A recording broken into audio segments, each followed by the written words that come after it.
चंडीगढ़ के बाहरी इलाके में एक पुरानी हवेली थी जिसे लोग छाया हवेली के नाम से जानते थे। कहते हैं वहां रात के समय अजीब अजीब घटनाएं होती थीं। एक दिन एक पत्रकार रवि ने इस हवेली की सच्चाई जानने का निर्णय लिया। वह रात के समय अपने कैमरे और टॉर्च के साथ हवेली पहुंचा। हवेली के अंदर घुसते ही दरवाजा अपने आप बंद हो गया। अंदर का दृश्य डरावना था।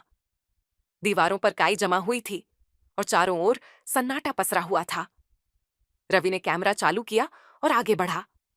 तभी उसे किसी के चलने की आवाज सुनाई दी। वह आवाज की दिशा में बढ़ा, लेकिन वहां कोई नहीं था। अचानक उसकी टॉर्च बंद हो गई और मंदिर के अंदर घुप अंधेरा छा गया। रावी ने कैमरे की लाइट ऑन की और बाहर निकलने की कोशिश की, लेकिन दरवाजा नहीं मिला।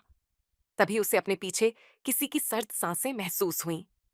उसने मुड़कर देखा तो एक छाया धीरे धीरे उभरने लगी।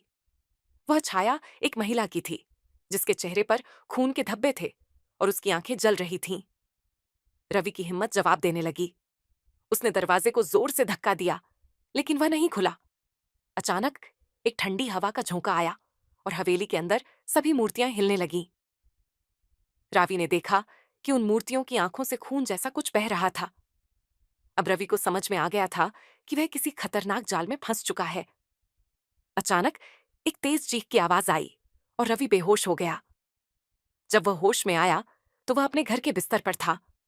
उसे समझ नहीं आया कि वह वहां कैसे पहुंचा, लेकिन उसके कैमरे में रिकॉर्डिंग थी जिसमें वह छाया स्पष्ट रूप से दिखाई दे रही थी। वह समझ गया कि जो कुछ भी हुआ वह सपना नहीं था।